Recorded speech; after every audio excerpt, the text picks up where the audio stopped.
दोस्त का धोखा। रवि और अमित बचपन से एक दूसरे के अच्छे दोस्त थे।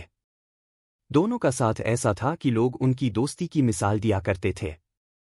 बचपन में एक दूसरे के घर खेलने जाते, पढ़ाई में एक दूसरे की मदद करते और हर खुशी और गम को साथ बांटते थे। जैसे जैसे वे बड़े होते गए, उनकी दोस्ती भी मजबूत होती चली गई। उनका यकीन था कि एक दूसरे के बिना वे अधूरे हैं और कोई भी मुश्किल या समस्या आए तो एक दूसरे का साथ उन्हें हमेशा मिलेगा। रवि एक ईमानदार, मेहनती लड़का था, जबकि अमित थोड़ा चतुर और चालाक था। उसकी समझदारी इस हद तक थी कि वह हमेशा शॉर्टकट रास्तों को अपनाने की कोशिश करता था। वह खुद को बहुत होशियार समझता था और अक्सर रवि के सामने अपनी चालाकी की बातें करता रहता था। लेकिन रवि उसे हमेशा सही रास्ते पर चलने की सलाह देता और कहते, जो लोग मेहनत करते हैं, अंत में वही जीतते हैं। अमित हंसी में कहता, मेहनत करने के बजाय अगर कोई थोड़ा सा दिमाग लगाए तो वह भी काम कर जाता है। कॉलेज खत्म होने के बाद दोनों ने मिलकर एक छोटा सा व्यवसाय शुरू करने का फैसला किया। रवि के पास थोड़ा सा पैसा था, जिसे उसने अपने घर से उधार लिया था, और अमित ने अपने परिवार से थोड़े पैसे जुटाए।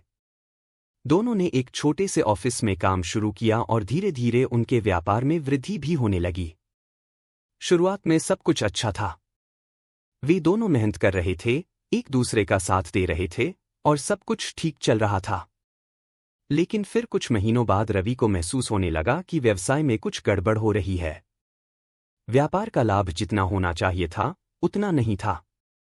वह अक्सर अमित से इस बारे में बात करता, लेकिन अमित हमेशा यह कहकर उसे टाल देता, याद रखो रवि, कोई भी व्यापार बिना जोखिम के नहीं चलता, कभी उतार चढ़ाव तो होते ही हैं। रवि को यह बात समझ आ रही थी, लेकिन कुछ न कुछ उसे परेशान कर रहा था।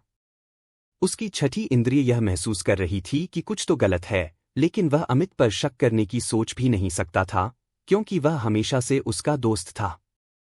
धोखे की शुरुआत। एक दिन रवि ने अपने व्यापार के बही खाते को खुद से चेक किया। उसने देखा कि कुछ ट्रांजैक्शन में गड़बड़ी हो रही थी। यह पैसा कहाँ जा रहा था, रवि को समझ नहीं आया। उसने इन लेनदेन की जानकारी से एक नकली बिल की जांच की और पाया कि अमित ने कई बार व्यवसाय से पैसे निकालकर अपनी व्यक्तिगत जरूरतों में खर्च कर दिए थे। यह देखकर रवि का दिल टूट गया। वह चुपचाप बैठकर सोचने लगा, क्या यह वही अमित है जिसे मैं अपना सबसे अच्छा दोस्त मानता था? रवि ने अगले दिन अमित से इस बारे में पूछा। शुरुआत में तो अमित ने सफाई दी, लेकिन रवि ने उसे सच सामने लाने के लिए मजबूर किया। जब सबूतों के सामने अमित हार गया, तो उसने सब कुछ स्वीकार कर लिया। उसने कहा, रवि, मैं जानता था कि यह गलत है, लेकिन कभी कभी मुश्किलें इतनी बढ़ जाती हैं कि आदमी समझ नहीं पाता। मुझे लगा कि मैं पैसे वापस लौटा दूंगा और तुमसे यह बात कभी नहीं होगी। रवि की आंखों में आंसू थे और उसका दिल चीत्कार कर रहा था। एक तरफ वह अमित से गुस्से में था, दूसरी तरफ उसकी दोस्ती की यादें उसे और भी ज्यादा दुखी कर रही थीं। उसने अमित को समझाया, तुमने मुझे नहीं, मुझे तुमसे दोस्ती का वचन था, वो तो तुमने तोड़ा। तुमने मेरी मेहनत और विश्वास को पैसों के लिए बेच दिया। रवि का संघर्ष और अमित का पतन।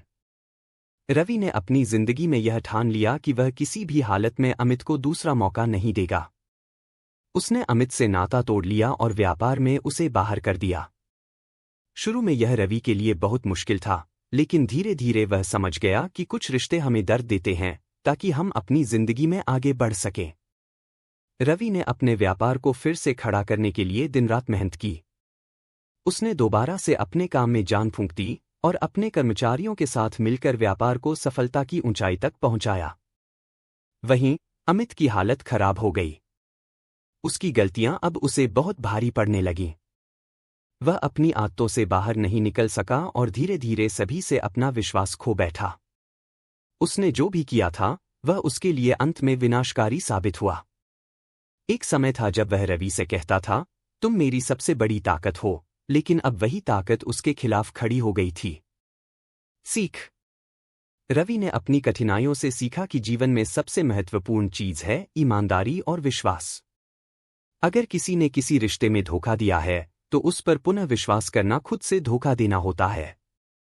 दोस्ती का रिश्ता सबसे नाजुक और कीमती होता है। अगर उस रिश्ते में एक बार विश्वास टूट जाए, तो उसे फिर से जोड़ पाना बहुत मुश्किल होता है। दोस्ती में सबसे बड़ी चीज होती है विश्वास, और अगर वो विश्वास टूट जाए तो उस रिश्ते को निभाना कठिन हो जाता है।